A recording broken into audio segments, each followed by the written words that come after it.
Hello everyone, I welcome you all once again to this MOOC course on English for competitive exams.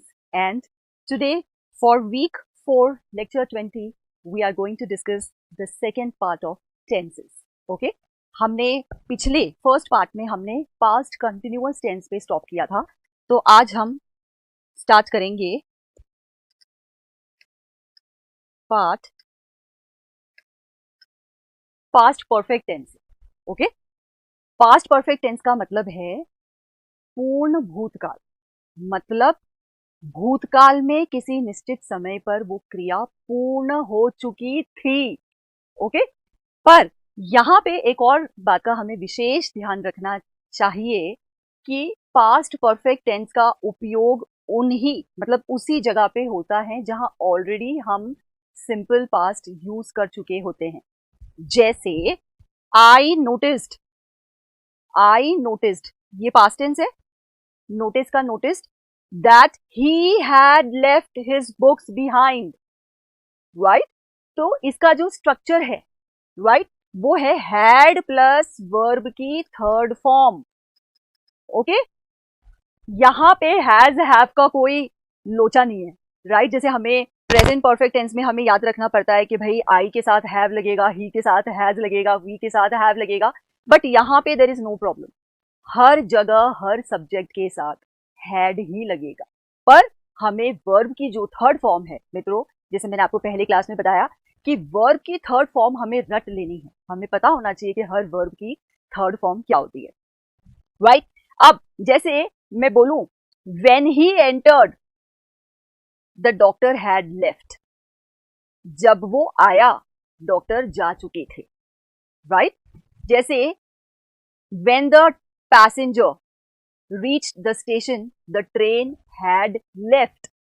Right? मतलब जब passenger station पहुंचा, past क्रिया number 1 जो कि वो simple past होगा. फिर सेकंड, एक बार सिंपल पास्ट हो गया, अब ट्रेन जा चुकी थी. जब वह स्टेशन पहुंचा ट्रेन जा चुकी थी. When he reached the station, train had left. Right? तो पास्ट परफेक्ट टेंस तब लगता है जब किसी वाक्य में ऑलरेडी पहले सिंपल पास्ट हो. तो सिंपल पास्ट के बाद में अगर फिर से आप पास्ट का जब उपयोग करते हो तो उस समय आपको पास्ट परफेक्ट यूज करना पड़ता है. ओके, जैसे I knew that she had gone to college. मुझे पता था कि वे कॉलेज जा चुकी थी. Okay, so this is past perfect. Next is past perfect continuous tense. It is similar. I mean the action may be different क्योंकि जब हम present perfect continuous tense की बात करते हैं तो हम ये बताते हैं कि भाई किसी एक समय से अभी तक वो क्रिया चल रही है. राइट, लेकिन past perfect continuous tense में आप ही बता रहे होते हैं कि उस निश्चित समय पर जो चल रही क्रिया चल रही थी, चालू हुई क्रिया चल रही थी. We had been playing video games for 5 hours. जैसे मैंने आपको बताया कि जब हम ड्यूरेशन की बात करते हैं, राइट, जब हम समय अवधि की बात करते हैं तो हम for लगाएंगे. She had been cooking food for 2 hours. 2 years, sorry. पर अगर 2 years की जगह मैं किसी निश्चित समय की बात करती हूँ कि भाई वो 2020 से, या अगर मैं बोलूं कि भाई वो लॉकडाउन से खाना बना रही है, कि लॉकडाउन से पहले उसको खाना बनाना नहीं आता था, लॉकडाउन से खाना बना रही है, तो मैं लिखूंगी she had been cooking food since lockdown. Right, मतलब लॉकडाउन से उसने खाना बनाना सीखा. तो लॉकडाउन क्या है? एक निश्चित समय है. राइट, ये 2020 क्या है? एक निश्चित समय है. Right, that had been watching, sorry that नहीं है, यहां पे दे है, सॉरी ये स्पेलिंग एरर हो गया. They had been watching movies since morning. सुबह से वे फिल्में देख रहे हैं, सुबह से. लेकिन अगर मैं कहूं कि भाई 4 घंटे से वे पिक्चर देख रहे हैं, राइट, तो पिक्चर देख रहे हैं, सॉरी, पिक्चर देख रहे थे, 4 घंटे से वे पिक्चर देख रहे थे. They had been watching movie for 4 hours. Okay, right. John had been losing weight before an accident I had been reading books for 5 months, right? मतलब 5 महीने से मैं किताबें पढ़ रहा था। तो जब हम प्रेजेंट परफेक्ट कंटिन्यूस टेंस में हम वर्तमान की बात करते हैं, पास्ट में हम भूतकाल की बात करते हैं। I hope this is clear to all of you. Okay, now we move to future tense, right, जिसे हम भविष्य काल बोलते हैं। सो सामान्य भविष्य काल का मतलब है कि मैं करूंगी, मैं जाऊंगी, मैं खाऊंगी, मैं आऊंगी, राइट? तो हम वर्तमान में भविष्य में होने वाली क्रिया के बारे में ये सोचते हैं कि भाई मैं ये काम करूंगी। ओके, तो सब्जेक्ट प्लस विल और शैल प्लस वर्ब। ओके, अब काफी लोग मुझे पूछते हैं कि विल कहाँ पे आएगा और शैल कहाँ पे आएगा मैम, राइट? तो इसका जवाब ये है कि जब हम आई और वी फर्स्ट पर्सन सिंगुलर और प्लूरल की बात करते हैं तो हम शैल लगाएंगे, और अगर हम ही शी इट थर्ड और यू, राइट, की बात करते हैं तो हम विल लगाएंगे। लेकिन अभी विल शैल हर जगह पे चलता है। कुछ लोग ऐसा भी कहते हैं कि भाई आप किसी काम को लेकर अगर 100% आपकी चौकसी है कि yes I will 100% do this work, तब आप विल लगाएंगे। और यदि आपको कुछ संदेह है कि ये काम शायद नहीं हो पाएगा, कोई प्रोबेबिलिटी है, तो आप वहां पे शैल लगाएंगे। Okay, right. वह पानी नहीं लाएगा, he will not drink water. मैं हॉकी का खेल नहीं देखूंगा, I will not watch hockey game. Reema picnic नहीं जाएगी, Reema will not go to picnic. अब ये जो विल नॉट है मित्रों, इसकी जगह आप वोंट भी लगा सकते हैं। ये विल नॉट का ही एक रूप है। रमेश मेरे घर नहीं आएगा, Ramesh will not come to my home.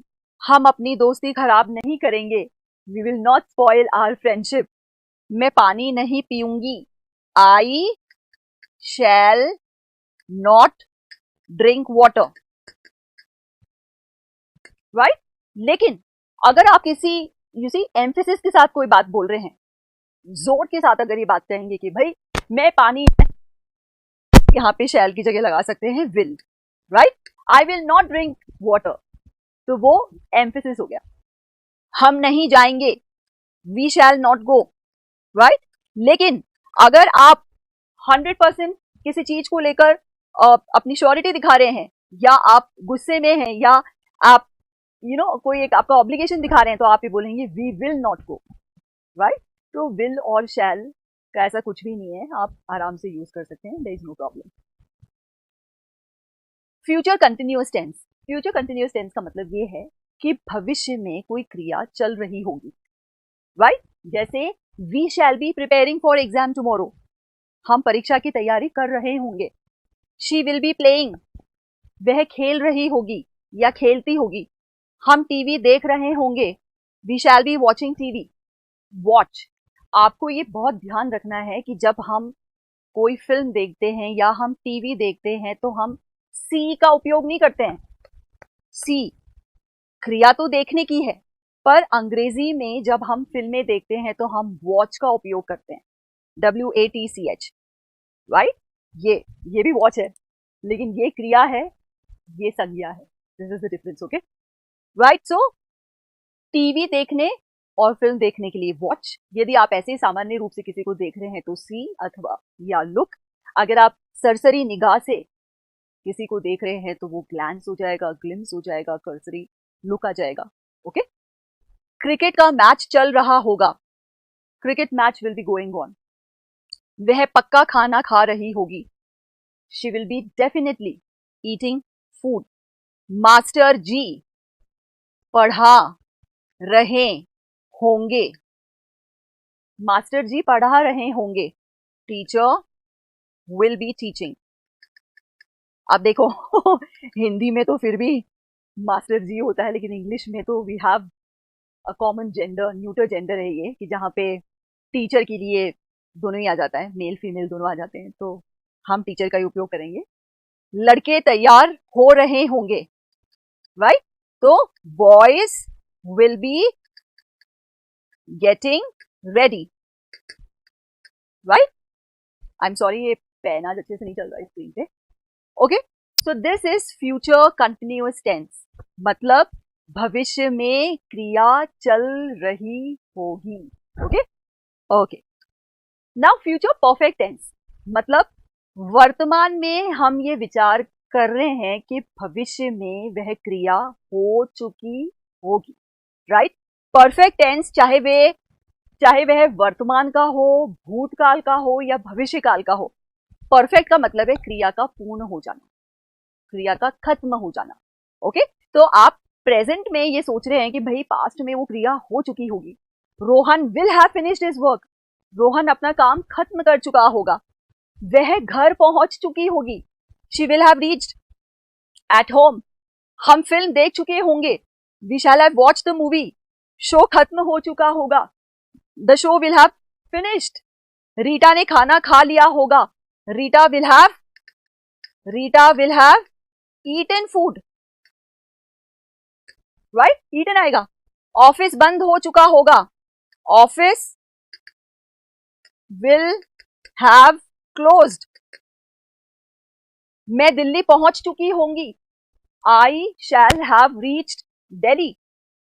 Right, पहुंचना मतलब रीच्ड। ओके, तो इस तरह से हमें फ्यूचर परफेक्ट टेंस का उपयोग करना है।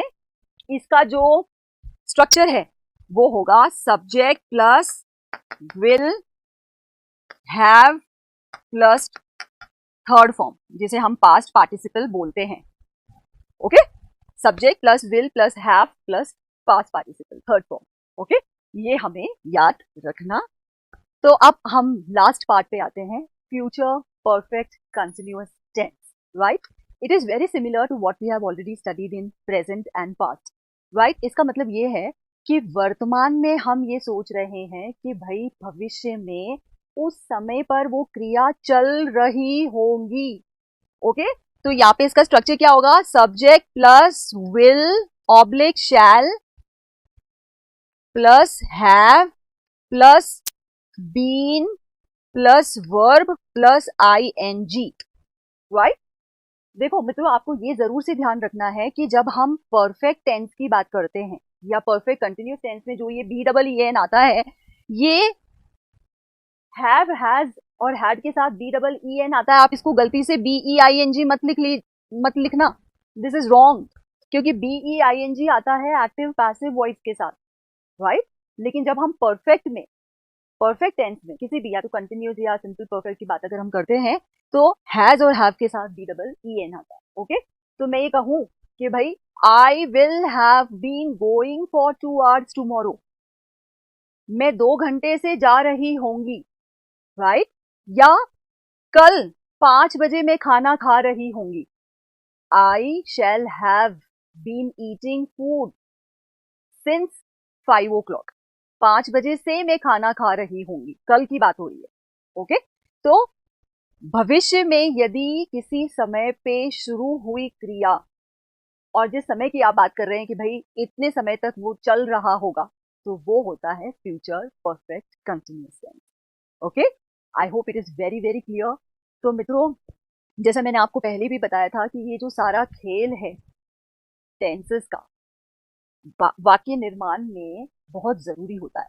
हमें पता होना चाहिए कि हम जिस क्रिया की बात कर रहे हैं उसका टाइम के साथ में क्या एसोसिएशन है, क्या वो प्रेजेंट में है, क्या वो पास्ट में थी, क्या वो फ्यूचर में होगी। ओके, और उसके भी जो अलग अलग चरण है एग्जैक्ट, राइट, वो हमें पता होने चाहिए कि भाई क्या वो हो रही थी या वो हो चुकी थी या वो किसी समय से चल रही थी या वो होती है या वो हुई थी। Right, so it is very very simple, and I think with practice you may be able to have command over speaking in English or writing in English. Okay, so wish you all the best for your exams, और हमेशा यही आप ध्यान रखना कि जब हम tenses की बात करते हैं तो छोटी छोटी बातें हमें ध्यान रखनी पड़ती है। हम इस प्रैक्टिस वर्क में देखेंगे कैसे। I always dash up at 6 AM, अब ये हैबिट की बात हो रही है तो यहाँ पे हम गेट ही रहने देंगे क्योंकि सिंपल प्रेजेंट टेंस यूज होता है हैबिट में। ओके, मेरी गोज अच्छा यहाँ पे देखो, अब मैंने गोज लिख दिया, लेकिन पूरा सेंटेंस देखना है कि एट द मोमेंट की बात हो रही है, एट द मोमेंट की बात हो रही है। तो यहां पे आएगा इज गोइंग, मेरी is going for shopping at the moment, मतलब चालू वर्तमान काल की बात हो रही है। Okay, Peter see his grand parents this afternoon, Peter will see, मतलब वो ग्रैंड पेरेंट्स से आज दिन में मिलने जाएगा, तो यहां पे आएगा will see, right. I dash have chicken soup, आप रेस्टोरेंट में बैठे हो और आपको वेटर पूछ रहा है कि भाई आप क्या लेंगे, तो आप कहोगे आई शैल हैव चिकन सूप, मैं चिकन सूप लूंगा। Your bag must be very heavy, I dash it for you, I will carry, will आएगा यहाँ पे, और शैल भी आ सकता है, दोनों ही सही है, और कैरी आएगा। The Cambridge train leaves eight 8 AM, ये उसका एक फिक्स्ड अरेंजमेंट है, राइट, कि भाई हर शाम को 8 बजे केम्ब्रिज ट्रेन रवाना होती है। How do you make this delicious dish, okay, I promise that I will love you for ever, भविष्य काल की बात हो रही है, राइट, इसलिए मैंने यहाँ पे विल लव कर लिखा है। I feel so tired, will you make a cup of coffee for me please, हम निवेदन कर रहे हैं, राइट, हम निवेदन कर रहे हैं, रिक्वेस्ट कर रहे हैं कि क्या तुम मेरे लिए कॉफी बनाओगी। The sun rises in the east, ये सनातन सत्य है, यूनिवर्सल ट्रुथ है, इसलिए यहाँ पे सिंपल प्रेजेंट आया। Adam dash his wife 4 years ago, right, तो मैच आएगा यहाँ पे, 4 साल पहले वो अपनी पत्नी से मिला। वाटर बॉइल्स, ये एक सनातन सत्य है, ओके, कि water boils at 100 degree, okay. John wants to be fit and healthy, he goes to gym, simple present आएगा। We dash not watch TV every evening, we do not या don't, अगर आपको do not नहीं लिखना है तो। Tomorrow the weather will be, future की बात हो रही है, इसलिए सिंपल फ्यूचर यूज हुआ। माई फ्रेंड बॉट, क्यों, लास्ट वीक की बात हो रही है, पिछले सप्ताह मेरे दोस्त ने नई गाड़ी खरीदी, तो my friend bought a new car, buy bought bought, मैं आपको हमेशा ये कह रही हूं कि हमें वर्ब फॉर्म्स अच्छे से रट लेनी है, कि फर्स्ट फॉर्म क्या, सेकेंड क्या, थर्ड क्या। We dash each other for ages, हमने एक दूसरे को जमाने से नहीं देखा है, तो यहां आएगा we have not seen, right, we have not seen, present perfect tense आएगा यहाँ पे।